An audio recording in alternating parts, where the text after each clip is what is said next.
Hey, hello everyone. Welcome to Analytics, our For the Nerds.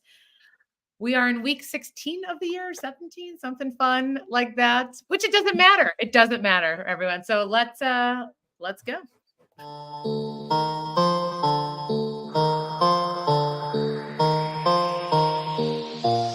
Pick it up, pick it up, pick it up, pick it up. You see the drippy, I'm fitted up. Hop in my car and the giddy up. Secure the bag, yeah, I get the bus. Pick it up, pick it up, pick it up. You see the drippy, I'm fitted up. Hop in my car and the giddy up. Secure the bag, yeah, I get the bus. Pick it up, pick it up. I once again apologize for that weird intro. My dog was digging, and I was like, "What is happening?" So, hello everyone. Hello, Louis from his 10-12 clock. Ryan would like to know. You are currently at a Comfort Inn in Columbia, South Carolina. Yes, I went to the practice round and the par 3 competition at the Masters today. So it's just one of the coolest places on earth to be at. I went back in 2019 for the Wednesday practice round. So this is the second time I've been. They no longer allow GoPros, which I found out today because I did have, some really good footage from the last time that I didn't get today. But it was great. I mean, finally got some sun. Hadn't seen that in a couple of weeks in Western New York. So got a little sun, sat and watched a bunch of the golfers just, bring their families through. It's a very relaxed atmosphere. So yeah, it was a really, really good time. And it looks like we may have gotten the best of the weather because it looks like rain is going to be coming through for the first part of the tournament. So very exciting. I wonder if the GoPro rule changed because people realize they have a camera and video option on their phone. I wonder if that's they don't allow any phones, and they only allow cameras on the practice round days. Otherwise there's no pictures, there's no phones, no anything. So it really brings you back to pre cell phone days, not having something to look at every 15 seconds, like, oh, I wish I could look this up right now. No, I guess I can't. You're missing so much, right? What hole were you stationed at?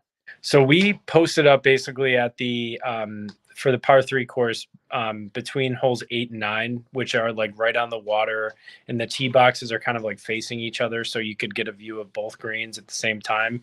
And there were 5 holes in one today, and we didn't get to see a single one, despite being kind of positioned to see 2 holes. It was all on different holes, so we didn't catch any of them. But that's all right. Oh, wow, very cool. Yeah.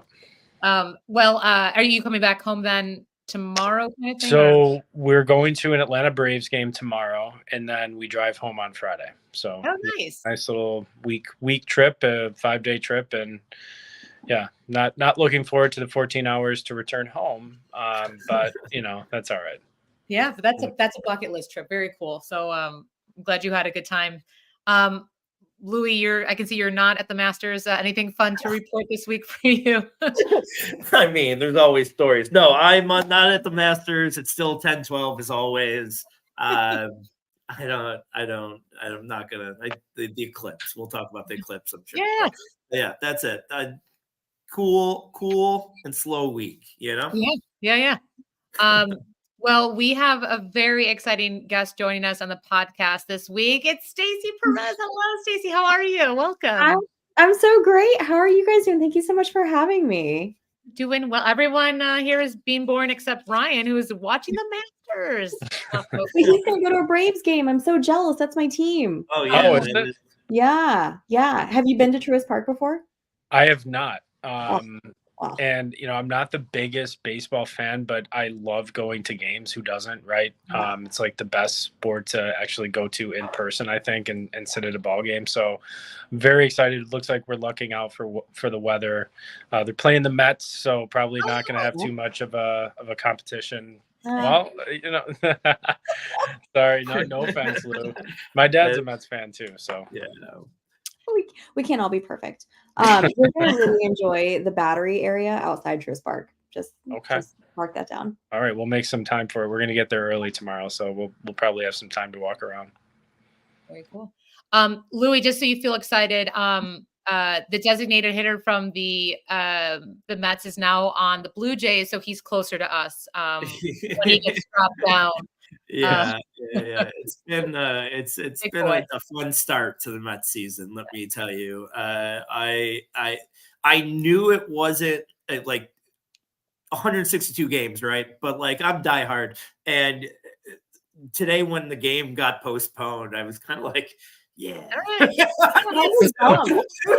was like, I'm gonna watch that shit tonight. Cool. I was a little excited. Yeah. So it's one of those years as a Mets fan, and I feel like it's been every year as a Mets fan. You know it's good when you're excited to regroup after 10 games. You're like, yeah, 3-7. It's time for a little reset here. Let's regroup. It's just the worst. I mean, it's we've got the Bills, and obviously we know the three of us know what's happening in our hockey team. And now I thought, okay, Mets might turn it around and get me a little bit excited. And like it's the second week of the year, and I'm done. I'm totally checked out. It's so bad. Yeah, I'm a San Francisco Giants fan, and we just had a terrible run with San Diego, but we just won 7-1 against Washington. So now we're 5-8. So almost there. Well, let's stop talking baseball because yuck, right, football fans? So we're gonna do everything and nothing. This is where I just kind of talk about nothing that anyone wants to listen to, and that's what I'm here for. So we're gonna do a little pop culture stuff going on. I am focusing this week on sports because I think someone called us out for just talking about Nickelodeon conspiracy theories and Kate Middleton. So spent a lot of time on Kate Middleton on this podcast. We did, and we all know how that turned out. Do we know? I still don't know. Well, listen, it was not her at the farmer's market. It was not her. Right? It wasn't her at the farmer's market. That was the fake. Well, I also think they haven't addressed the fact that they also put fake photos out. Like that, like just say, hey, come on. Yeah. Like, why make us all feel bad about making all the memes and jokes online? I know. We're just giving it back because everyone gave it to Megan. Now we're trying to give it to Kate. It's like little sister fun, but alas, right? We're like 2 weeks away from being a full-blown Kate Middleton podcast. I feel like we are not. I feel like that's where we're going.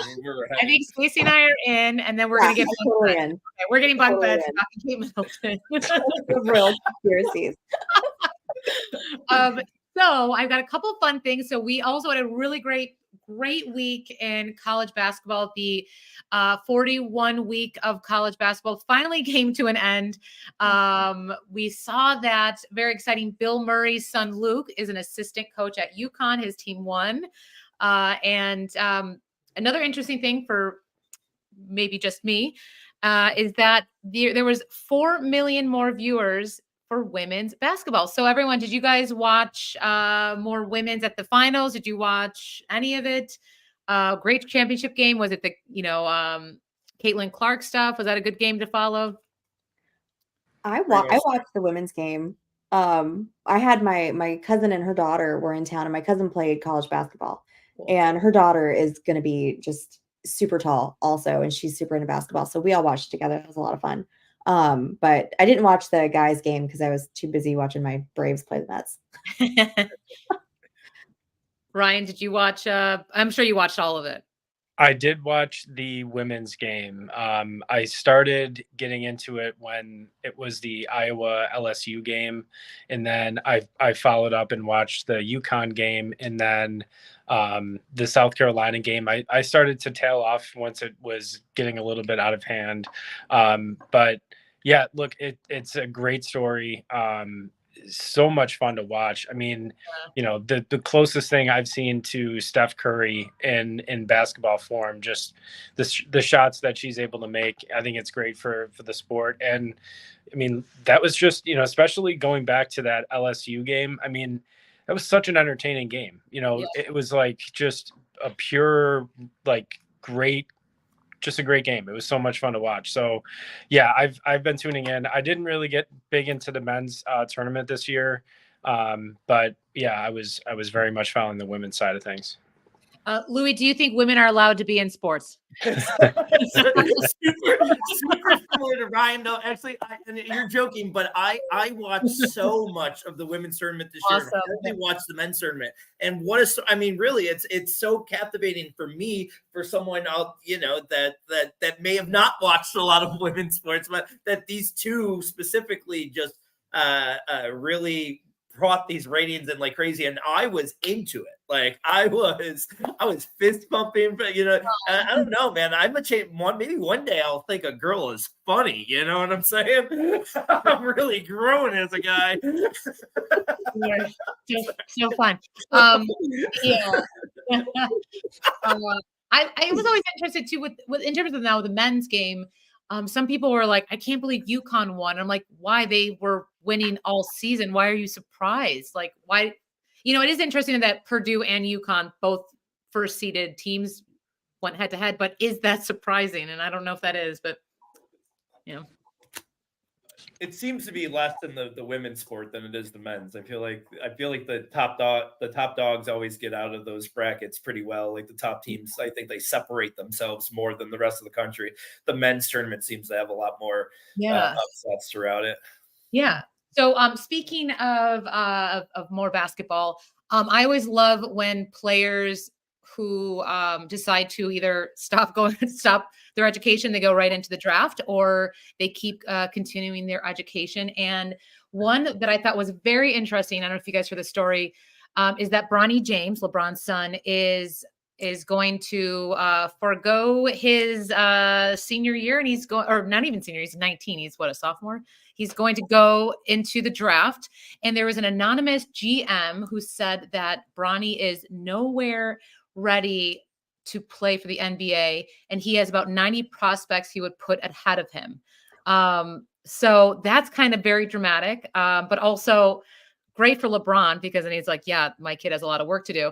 Any takes on like the confidence people have just to go right into the draft, or I mean, that's a Nepo baby right there, right? Like that he is. I'll start here because I have a strong opinion.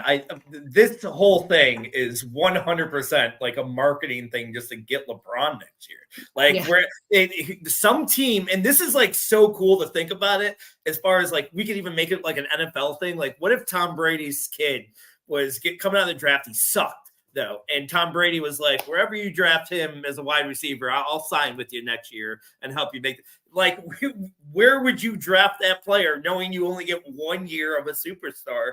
And we're going to find that out because someone's going to draft that guy. And don't try to tell me you think he's an NBA player. They are 100% drafting him to hope to get LeBron for 1 year. Yeah. Yeah. Good point. Yeah, I think the interesting thing for me is that it seems like he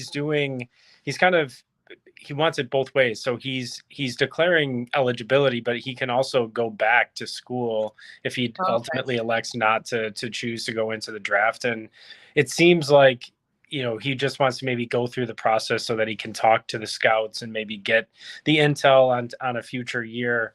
But you're right, Lou. I think it is mostly just like a publicity stunt, and he is going to get drafted, probably a second round pick perhaps, and wherever he goes, LeBron has always said he wanted to play with his son for at least 1 year, and they'll probably make that happen. But I don't know if it's going to be this year. I would expect him to go back to school for his second year. Yeah, I don't think USC was even. I love USC footballs. I know you're an Ohio State guy, Ryan, but their basketball team did not do anything exciting this year. So that's another. He didn't really stand out, which a lot of players did. So, okay, so now we're gonna move one more. Can I do my football thing really quick? Okay. Yeah. So then this is something. I hate that I'm talking about this, but also I'm not. Travis Kelce's podcast, he was asked, how did he land Taylor Swift? And he's like, I have no idea, because it's crazy. She's not even a sports girl, which made me think and just kind of question, like, I'm going to put it for the record so we don't get killed here.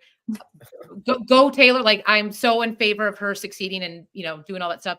But do you think some of that hate then comes from, that like that je ne sais quoi, the like why, like we all kind of knew something was off with Taylor, like because she was too excited or weird, kind of like homeschool energy she was giving when she would go to games. Like she just didn't know what was going on. And is that why people kind of attacked her? Because they were like, you don't even know what's happening. Why are you here?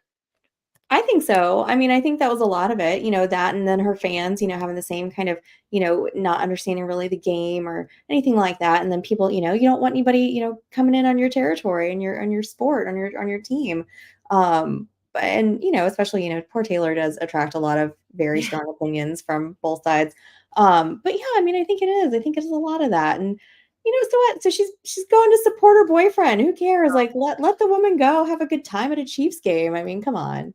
Yes, I'm all in favor of her having fun. I just think there Yeah. was something, it is kind of wild, like that she, like, I mean, she deserves to get those seats. She works her ass off to, Yeah. But man, like not even knowing the game. And he like, I just like, oh, I saw you on a Progressive commercial. Like, is that how, like, I don't even get how that works. I want to know what they talk about. I really do. Like, I want to be on a fly on the wall. I want to like hear like a conversation between the two of them. Like, I think that would be fascinating.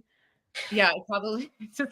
And do we think his brother, do we think other Kelsey is going to go into the wrestling? Do we think that's a new thing for him? Saw that. He was just he was just at a WrestleMania, right? Yeah. That isn't there talk about him being on was it Monday Night Football also? Oh yeah, he would be perfect. He would be perfect. Oh my gosh. I sorry, just Ryan. You had a. Oh, I'm sorry, Ryan. Oh no. No. Yeah, I think. Everyone, stop talking. No, I'm joking. Yeah, I think Jason and Travis probably both have futures in media. Kind of, the NFL to WWE pipeline is very strong, right? We had Gronk, so I could see potentially him dabbling in that. But the Manning cast, right? I mean, just something like that where they can potentially even do that for another network, right? Where they're kind of just riffing on a game. They're great content creators. I mean, they're just very entertaining to listen to. So yeah, I would expect whenever Travis is done that they're going to link up and do something in media. Yeah. One less soup commercial. All right. Let's move on. All right. Now we're going to get into more sports. What are we, a sports podcast? We are going to rank our best rookie running back landing spots.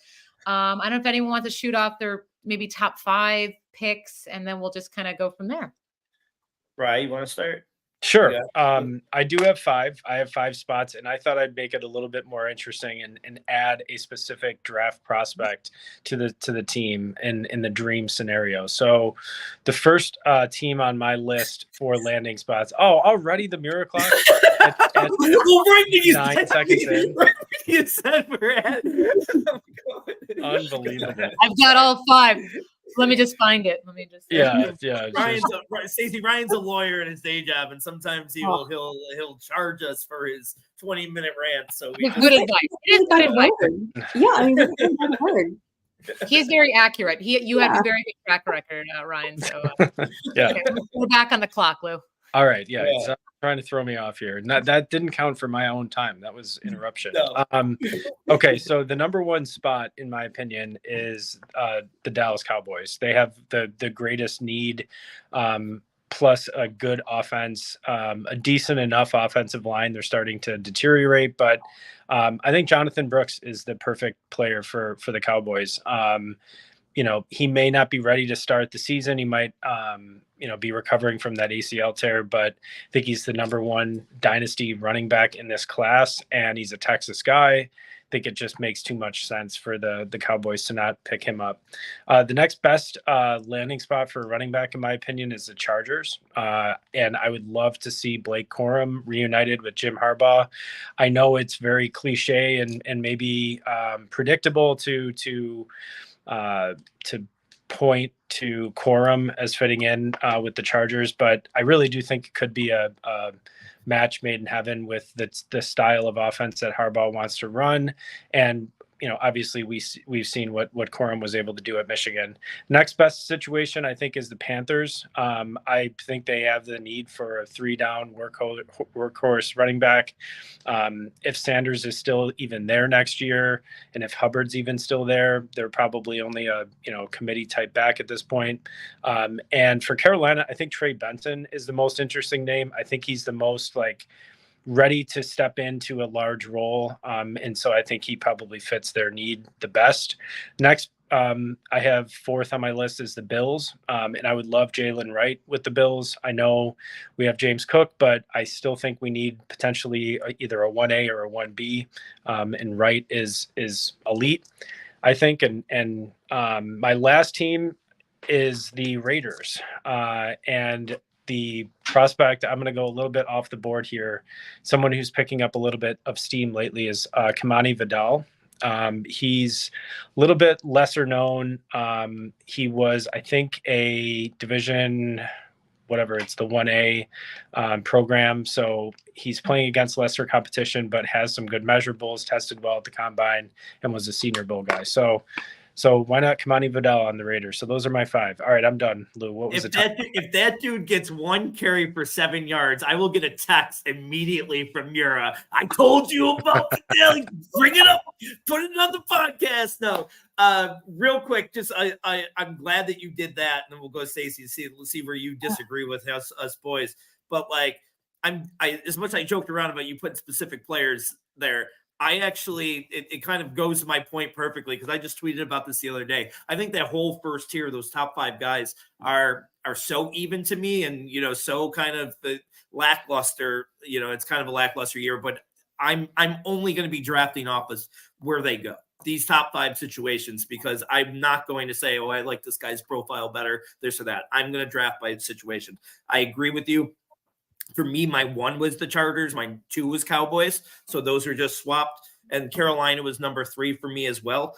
My 4 and 5 are different than yours. And I think your 2 that you mentioned would be kind of on my list of things to put on this list. But Cardinals is one of them. I think the Cardinals are going to have a spot maybe almost immediately as Connor's aging. And then I put the Giants number 5 only because as Bills fans, we've watched Devin Singletary play too much. And I just don't see him going. He's never been the guy that's demanded tons of carries. So I just can't see them not trying to draft somebody pretty early to go hand in hand with him. And Stace, if you want to disagree with anything. I don't really disagree with too much. But Ryan, you were in good company with that Kamani Vidal pick because last week we had Pat Fitzmaurice on the show. And that was his sleeper was Kamani Vidal. So I did actually have to watch some film of him because I had no idea who it was before then. But he was a lot of fun to watch. I think from Troy, right? I think that's where he went to school. Anywho, I really like Corum to the Chargers. I think that's a great fit there. I mean, they're not going to ride the Gus bus the entire season. And my God, they can't rely on Quentin Johnston. They've just got to have something special on offense. And I think Corum fits that bill for them. I actually like Trey Benson to the Cowboys or the Giants. I kind of had both there. I think both teams really need somebody to kind of step in a little bit. Just the guys that they have right now are not going to cut it for the most of the season. The Giants maybe so with Singletary, but not as much the Cowboys. I had for the Panthers, Marshawn Lloyd was somebody that I thought might go there. Right now they've got Chuba, Miles Sanders, and Mike Boone. That's their depth chart. I like Lloyd a lot. I think he's fast. He's really competitive. He doesn't quit, but going to the Panthers might just beat that out of him real fast. So hopefully not. I liked so Louis, I'm kind of with you. I had the Cardinals and the Giants as my last 2, but I had them flipped. So I had the Giants and then I had the Cardinals. With the Giants again, maybe Trey Benson there might be a good fit. But with the Cardinals, I had, where did he go? Hang on. I had Jalen Wright going to, the Cardinals because there's not much depth behind Connor. And maybe he could kind of come in, Jalen Wright's, really fast, maybe just be like the lightning to Connor's thunder a little bit. Yeah. I know we could just guess at these landing spots all day, and especially they have different things, but I'm more so, like I said, inclined to draft all these guys. And I think in dynasty drafts, they're going to be like late first rounders, early second rounders, like all those five teams, or those seven, counting Ryan Sue, wherever they draft running backs, they're going to all be probably second round picks in the regular super flex tight end premium league. So it's going to be weird to see which, it's going to be like every other year. 2's going to hit, 3's going to suck, and it's kind of like a lottery. So excited for it. All right, let's do our dynasty tight end rankings. Where do you want to start? I can kick this off. So I was fascinated when we started to look at this again. When we first did this, I believe it was back in November that we had given our first rankings. And my list is not, I wouldn't say significantly different, but markedly different in enough areas that I thought it was interesting. So we had, when we both made our list last time, Louis and I both had Kincaid ranked as the number one tight end. I think that has to change based on the totality of the season. My list looks like this. I have Laporta 1, Pitts as 2, Kincaid as 3, Bowers as 4, and McBride as 5. So just quickly on those 5, Laporta looks like he's just the lock it in 10 to 12 years. Tight end 1 seasons are just a given for him. I'm still a believer in Pitts. I may go down with this ship, but I still think that, perhaps this year with Cousins is the year that he finally turns it around. I am still a believer on Kincaid's talent, and obviously with the trade of Diggs and letting Gabe Davis walk and replacing likely with a rookie, his targets are surely to go up, and he has I think a bright future with Allen. Bowers, just by all accounts, is an elite tight end prospect, arguably up there with the Kyle Pitts and Kincaids of the world as far as the pre-draft talent goes. And then McBride arguably should be higher based on how he finished the season. I would have no problem with someone ranking him in their top 3. He ended the season on a tear. It makes me a little concerned that they're going to bring in and likely have a pretty significantly different offense this year with a rookie wide receiver and perhaps a new running back room, as we just discussed. But he's shown enough to me to warrant easily top 5 dynasty tight end consideration. And then just quickly 6 through 10, I have Andrews, Hawkinson, Kelsey, Ingram, and Kittle to round out my 10. With you saying your top 5, like 100% are mine here. I don't know if I would have put them in the same order. I think I'm Pitts 5 just because I need him to prove it to me finally. Like, he's hurt my feelings so much that I think I'm probably Pitts 5. I'm trying not to be a homer here, man, but I still want to think that Kincaid could be number 1. The guy had 70 some catches last year, and everybody thought he sucked. There's going to be no Diggs this year. He's going to get so many more targets. I'm Kincaid number 1. I'm actually going to be Bowers number 2, Laporta number 3, McBride number 4. I don't think any of those guys are misses. I'm not going to round out like the top 10 because I just think that there's a couple busts in there with I'm down on Andrews, Hawkinson, Kittle, Kelsey. Like, I don't want any of those guys in a dynasty aspect unless I'm on a championship team and might think that they have another year, but I don't like paying that price for them right now. So my next tier of like guys I'd be looking at, not that I totally consider them top 10, but I would be looking at, Njoku, Musgrave, Mayer, those guys in a later end, because I don't like after that top 5, like where it drops off. So yeah, I agree with you. That top 5 is just like a set 5 though, and you can put them in any order you want. Stays. Okay, so I might be the only one that doesn't have Brock Bowers in my top 5. He's in my top 10, don't worry. He's actually number 10 for me. Only because I just want to see a landing spot. And listen, not everybody can be Sam Laporta and completely pop off your first year as a rookie at that position. You're learning 2 positions. It's not always those guys that come in their rookie year. That's pretty rare. to do what Sam Laporta did. And speaking of Sam Laporta, he is my number one. Absolutely. I mean, 10 touchdowns, the guy's just an absolute stud. Love what he did last year, even as a Packer fan. With the Lions, my number 2 is going to be Trey McBride. He's going to have a full year with Kyler this year. And, there's not much else there. It's going to look a little bit different, like you said, Ryan. I really like Trey McBride, like what he did, like you said, especially coming on so hot at the end of the season. Kyle Pitts is my number 3. And I am ready to be hurt again by Kyle Pitts. And if he doesn't do it this year, then we can kick him off the list completely. But almost 27% of Cousins' passes were to tight ends last season.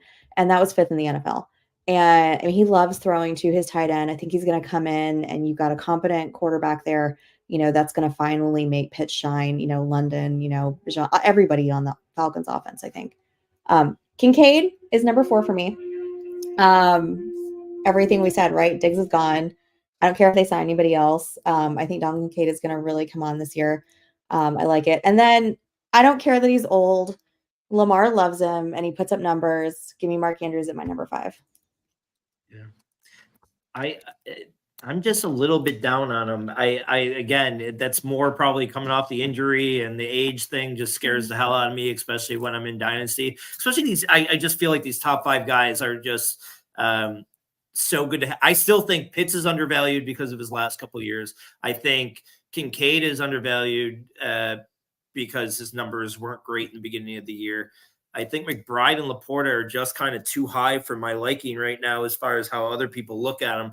And Bowers could be to the moon. So I kind of want to buy that talent. I also not to totally disagree, but I think that tight ends can't produce in the first year is kind of going away, because these guys aren't playing the traditional position anymore, where they're trying to learn how to block and worrying about all this new stuff. They're playing more in the slot, and Bowers is going to be playing in the slot. He's going to be kind of like a wide receiver. All going to depend on the spot, but I love his talent, and I think there's going to be situations where I could justify him as my, on a rebuild, I might justify him as my number 1. Including I think especially if he ends up on the Jets. I know it's only going to be a temporary thing with Rodgers, but if you have Rodgers, and Bowers in that offense, plus Mike Williams and Garrett Wilson, I mean, I know there's potentially a lot of mouths to feed there, but he slots in immediately. That's the most natural position, or Indy even too, in the middle of that first round would be a nice landing spot. That would be a lot of fun in Indianapolis, I think. Indy. And I want to just make this point real quick, because I just made it on another podcast an hour ago, was I actually don't love the Jets on a dynasty aspect for him, because of I want to know that I got at least a little longevity with the quarterback. And, obviously Rodgers is going to be gone in a year, so that could really change his value in just 1 year. Maybe it would be a good move to buy him this year and have him blow up and try to sell him in the offseason. But that spot actually is a lot of people are saying that's a great spot for him. I'm a little leery about that on a dynasty aspect. I would love the Colts, though, for sure. All right, we're on to our cats and dogs of the week. Great talk, everyone, by the way. Just want to say good ranking. Let's talk about this week's cats and dogs. Trying to get our 2 boys ready to carry them to the golf tournament before practice, right? 12 cats live across the road. Our door's open. Screen's broke. We need to get a new screen door, but the screen's broke. So you can come in through the screen, but you can't get back out of it. I turn and look, there's a little kitty cat in our kitchen. So I said, what are you doing in here, little kitty cat? By that time, the cat turns, tries to get back out. That screen won't go that way. Cat starts going, meow, all crazy. And I told our players, we need more dogs. Bo's barking in the back. I have to go shut Bo up. Mel's like, what's going on? I said, there's a cat in the house. Cat in the house? I said, yeah, there's a cat in the house. So I told our players, I tried to let it out the front door. Meow, meow, the cat's still going crazy in there. And I told our players, you need to be more like a dog. We don't need a bunch of cats in here looking in the mirror. Do I look good? I got my extra bands on. I got my other shoes on. Be a dog. We don't need no meows. We don't need no cats. We need more dogs. We need more dogs. All right. I've never seen that clip before in my life. That's hilarious. It's a lot, isn't it? Every show, Stacey. That's amazing. So I'll start for this week's cat and dogs. One. Okay, I have two different ones. They're both in their own way a cat and a dog. One is JoJo Siwa. I don't know if you saw her. She's now trying to be a member of KISS, but she's like, I'm the first to do this, which she isn't.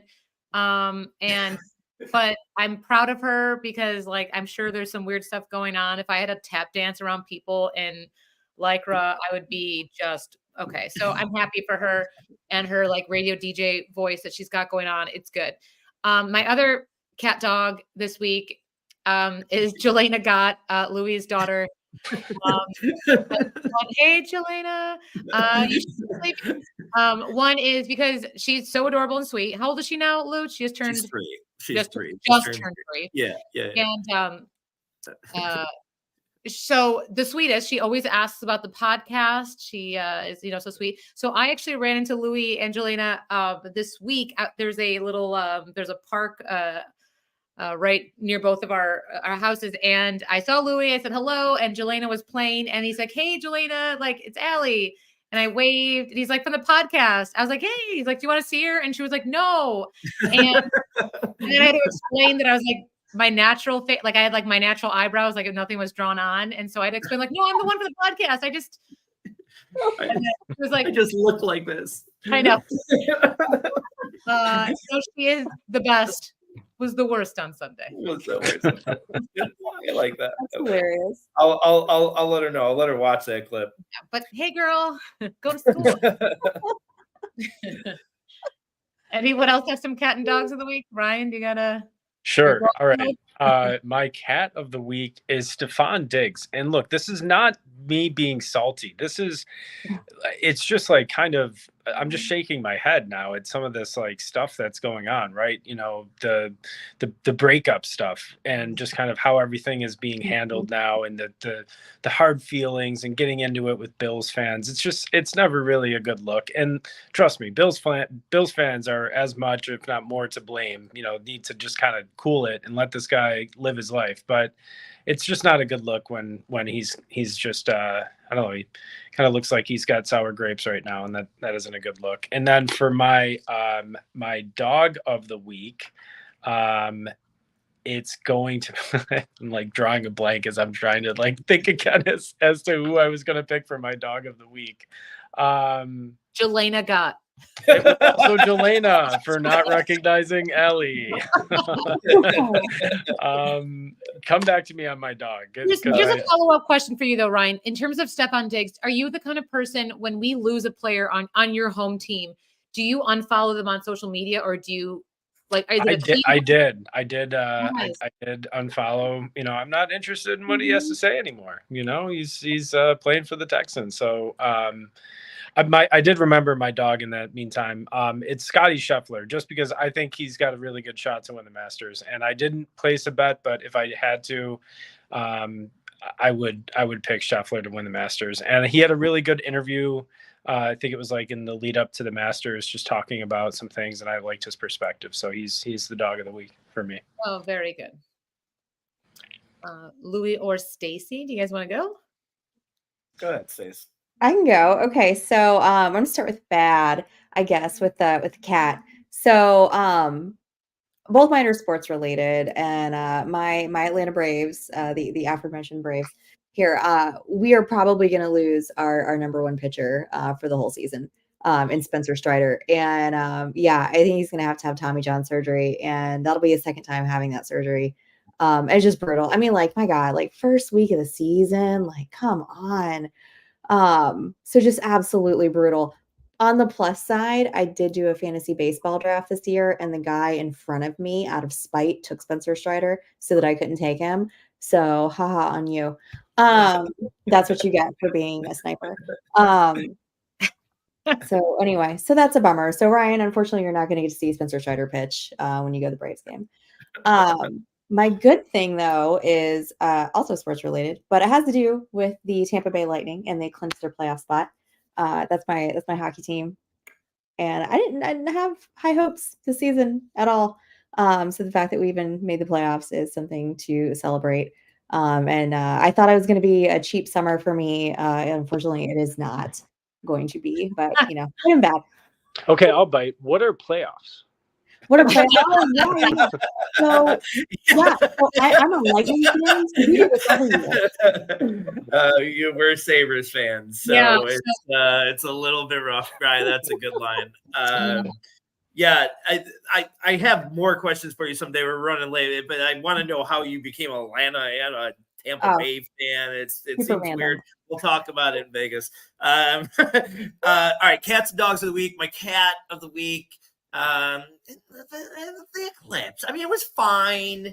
It was pretty. It was cool to see. It wasn't we all took off work and just got fucked up on a Monday. Like, I don't know. It was dark. It was dark for 5 minutes. It was not all that it was the hype. I went out to some farm. I'm emceeing a music festival over the summer, and they invited me out to their farm. Never met any of these people that hired me to do this, and they only invited me because they wanted me to check out the place and this that. Get there, it's only family and friends. So I am like, so now, so I don't know anything. I'm city boy. So the girl that's at the door at like the street where the road met the farm. She's like, just go. You got a truck. Just go down that road and you'll see them about a mile back into the woods. I've seen too many fucking horror movies to totally trust that. Right? It was some eyes. Yeah, it was some whatever. So now freaked out about that. I get about halfway through and I get stuck in the mud. I am in and out trying to get out. My 4-wheel drive isn't working. So my dog of the week is the real man who came and saved me with his truck in tow in hand. His name was Clay. I got to give him a shout out here because dude came like he just, you had to see the disappointment this guy came. He just saw, he was like, right, and he hooks up. I didn't even get out of my driver's seat. I let him hook up the tow and everything himself. I'm like, this is full service, right? So he gets me out. We're moving. I get to the parking spot. I hang out. The hit of the party. I'm always I got along with people.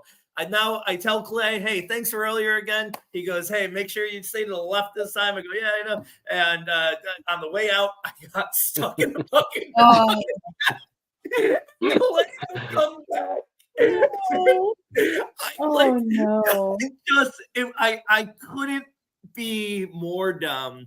And it was all to go to a farm and do drugs and look at the dark for 5 minutes. I just feel like we all got oversold on the situation. But Clay, you're a real one. I think you are the problem. It's not the sun going bye-bye for that. Because I think universally the world believes, the entire community of the world was like, that was beautiful. It was like a beautiful experience. I think, did you bring the right glasses? Like what? Because the worst part about it, somebody at the party, which again, everyone was on drugs. They should have thought about this. Someone was like, if you have polarized sunglasses, it looks even better. You could see it all. And I put on my polarized sunglasses. I was like, holy shit. And then 20 seconds later, I was blinded. I still have not been able to see straight since. So yeah, it's not been great. So yeah, I made some mistakes.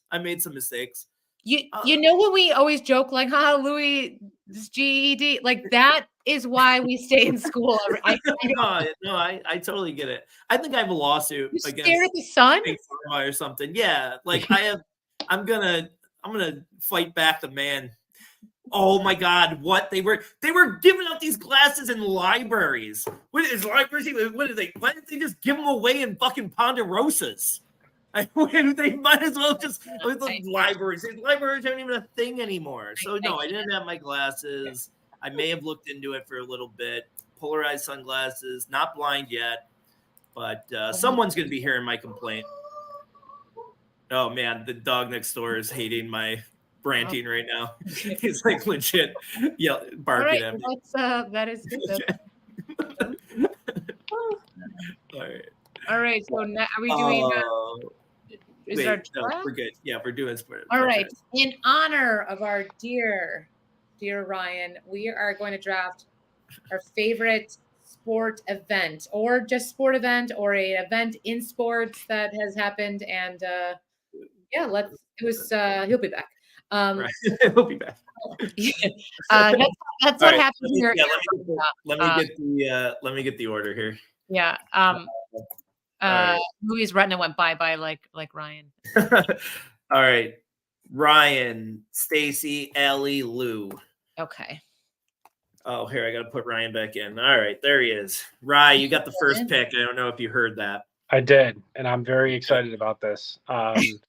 So the first pick in the sport event draft is my personal favorite sports day of the year, and it's the day of the NFL draft. I think the drama, the trades, the future of the teams being, written, just everything about the NFL draft I've been captivated by for over 10 years now, and it's my favorite sports event on the calendar every single year. So that's my first pick.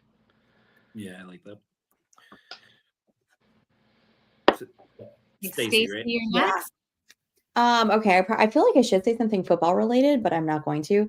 I'm going to say Stanley Cup Finals. And a little humble brag here. I actually got to be in the house when the Lightning won their second cup, and it was fucking amazing. Okay, like it was so cool. I've never seen anything like. I mean, hockey playoffs are just absolutely nuts. Like you just become absolutely feral. I thought I was gonna like punch a Toronto fan last year. Like it brings out like a whole new side of you. And I just don't know how to like feel alive after like hockey playoffs are over. So I made my list and I couldn't think of anything that made me like feel that like pumped up. And I was like, gotta go Stanley Cup final #1. Well, you and your humble brag, let me have one real quick. I was in the house when the Dallas Stars won a Stanley Cup. Just happened to be in Buffalo, but I saw a Stanley Cup get won, so I will have a humble brag there too. It's a great experience when it's your team. I'm sure I can't imagine. that one was not fun. Brett Hall here's gave us in the case. He's still a monster. Did you guys visit that statue in the park, Lou, the bench guy from the other week? After okay, so mine is a I'm going weird on this. I love my favorite sporting event besides the NFL draft is the 100-meter final in the Summer Olympics. I think that is so fun. It's so cool. It's always, I come from a track family and it's like everyone geeks out. Remember Michael Johnson had the one use only gold shoe. That was so amazing. And it's just remarkable because then you try to run 100 meters and you're like, I'm not as fast as that person. So anyway, that's my favorite, men's and women's. It doesn't matter. I love that race. Well, I'm thankful I don't have to cross anything off my list with that bullshit. But I'm gonna go. Man, there's so many good ones here. Obviously, I'm gonna go.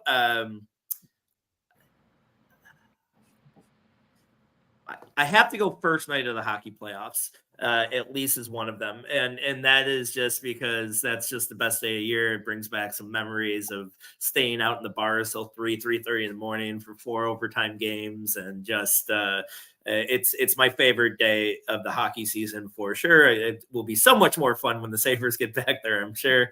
And then I'm going to cheat again, and I'm going to do wild card weekend, and I think that is honestly the most exciting week of the NFL playoffs, and the one you look forward to the most because the season's finally over and it's there. So I'll go those two. Back to you, Ellie. I'm going to pick. I love soccer. I'm going to go the 1999 Women's World Cup. Mia Hamm was so huge. That's that big thing where Brandy took her shirt off and was her sports bra. And that was like such an amazing moment and was talked about for a while and really brought Team USA on the forefront in a very Eurocentric game. So 1999 Women's World Cup. All right. Okay. Football. I promise I like football. I know I'm not going to pick another football one either. But that's okay. Okay, so I have family that is that lives in Kentucky, specifically in Louisville, and so this was always a big deal for us. The second or the first Saturday in May every year, the Kentucky Derby, and that is what been very fortunate and gotten to go a few times. And if you can do it, it is a huge bucket list thing. It's just such an amazing event, and you don't even have to like horse racing. You like just go and see all the cool outfits and drink them at Julep and just have a really good time. But man, Kentucky Derby, or really any of those Triple Crown races, are a lot of are a lot of fun. But I'm gonna go Kentucky Derby for me. It's a great pick. Great pick. It's on my bucket list for sure. I went my senior year of college down to the Kentucky Derby with some of my friends, and it was such a great experience just to be in that atmosphere, like you said. Okay, so I have two that I think that could have potentially been in consideration for the first overall pick. First of my two picks is the first day of the NCAA. I'm going to say the first day of the men's basketball tournament. I know it's not technically anymore because they play on Tuesday now. No, but I mean the real opening day when it's Thursday. First Thursday. Yes, the first Thursday where they start the games at noon and they go all the way till midnight. And, it's just upsets and, buzzer beaters and all that fun stuff. So that's a great sports day. And my next pick might be obvious based on where I am, but it's just going to be the Masters golf tournament. I think just to me, it's the most like aesthetically pleasing golf tournament that you watch on TV. And then it just to what it signifies to, it's like the start of spring or the start of summer. It's the first major of the year. I think it's the best major. So I love everything about this tournament. So Masters. I'm going to switch it up. Again, not a football. Gosh, I really do need to pick a football one at some point. I'll try. But I am going to pick. This is something that's on my bucket list. Something I want to do eventually. I want to go to a North Carolina Duke basketball game at Cameron Indoor Stadium. I am a huge college basketball fan. I haven't gotten to watch as much in the last few years. But I'm a big Duke fan. That's another random team that I like, Louis. We can talk about why later on, but yeah, I've been dying my whole life to go to a UNC Duke game at Cameron. I think that's a crazy rivalry. I'm really bummed that I didn't get to go when Coach K was still coaching Duke, but still I would still I would kill for some of those tickets. So any Duke alumni out there listening, hit me up. Ellie.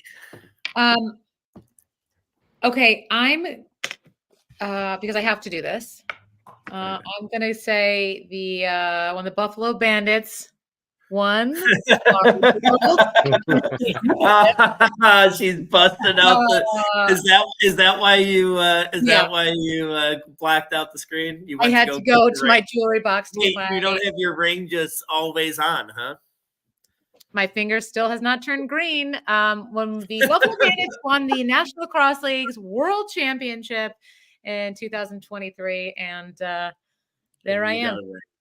I got a ring. Sure, Stacey, for you, if you don't know, she is the indoor voice, the arena voice of the local lacrosse team.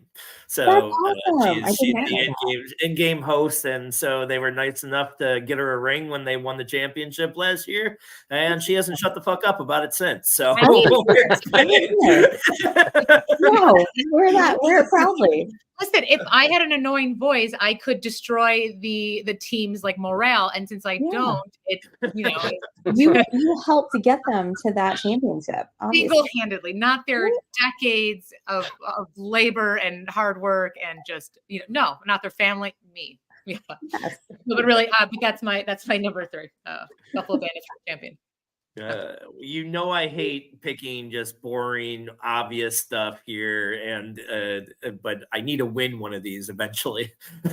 So I'm going to go for the votes here. I'm going to go for the strong team. I mean, Super Bowl Sunday has to be it has to be on this. It is funny that it went through 3 rounds here without anybody mentioning it, because it kind of feels lackluster the last few years. I don't know if it's just me getting older or what, but it doesn't feel feel as big of an event, but I need to get Super Bowl Sunday.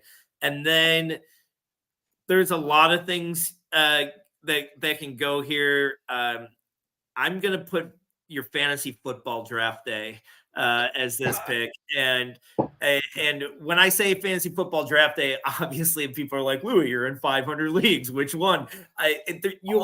Everybody has that one. Everybody has that one local one where it might not be anywhere near the most amount of money you play for, but it's with your friends and with people that you care about. And this year, I in my league like that, I got to pick. I won last year, so I got to pick where the draft is this year, and I picked Adventure Landing, which is a miniature golf place, and it's just like a bunch of 40-year-olds. We're gonna have to go and play miniature golf, and then have a draft. And I'm just like, they have arcade in there, and like everybody hates me for picking it. It's gonna be the best time. So yeah, that is that has to be on this list for a fantasy football podcast.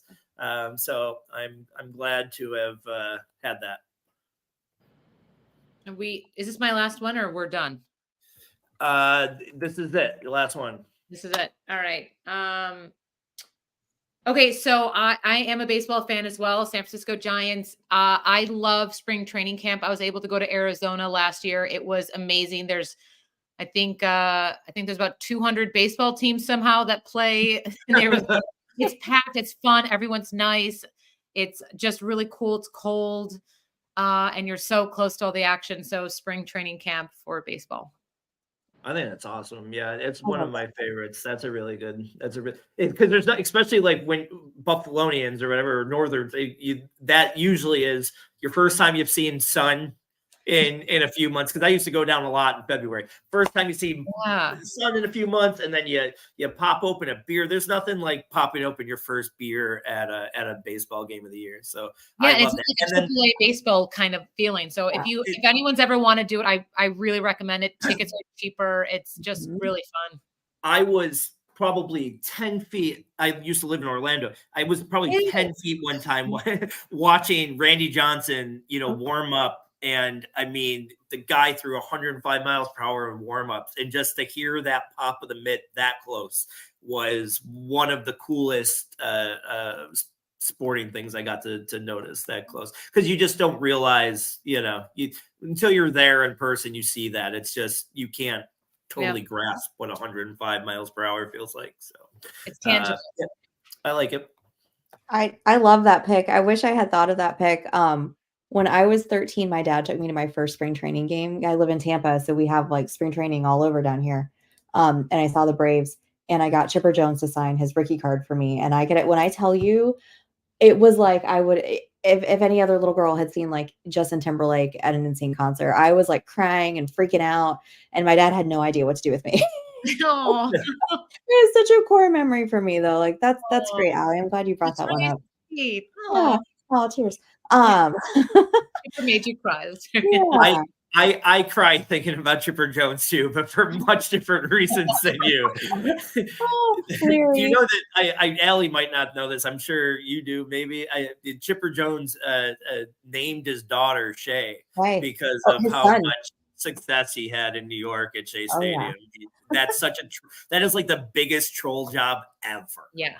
Also during COVID, you could buy, I don't know if you guys have this, a lot of stadiums would do cardboard cutouts. And as a fan, you could like buy one and send your picture in, at one of the Met stadiums. I think like somebody sent a picture in of like Chipper Jones. So bad. Yeah.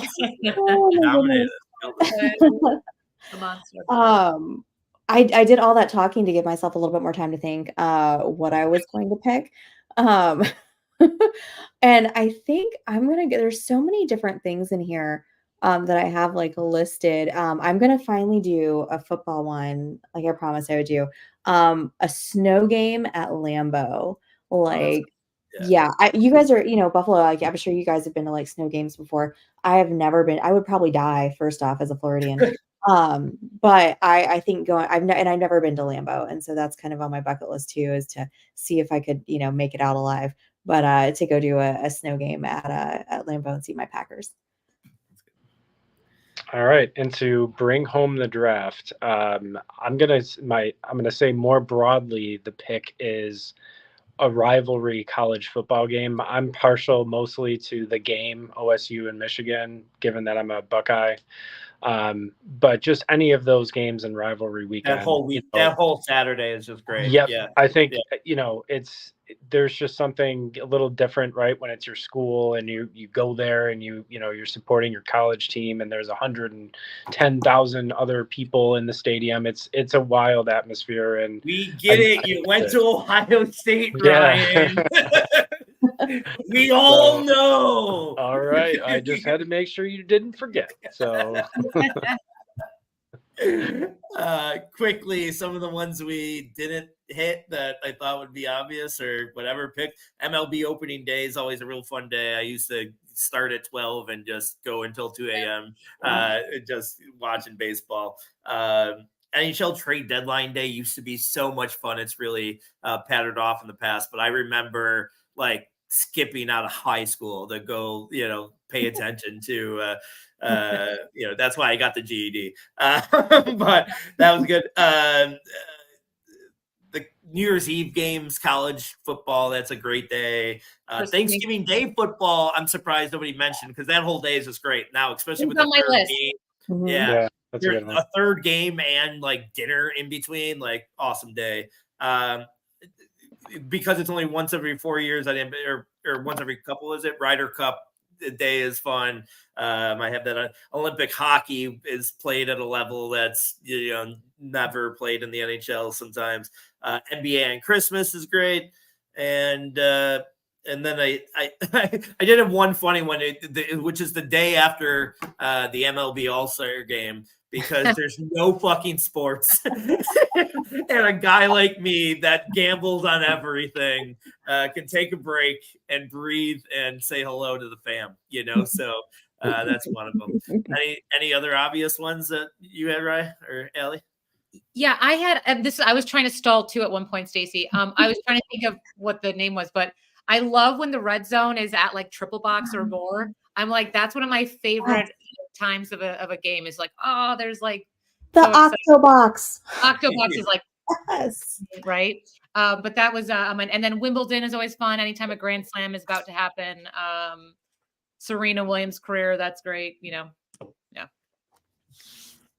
Anyone else?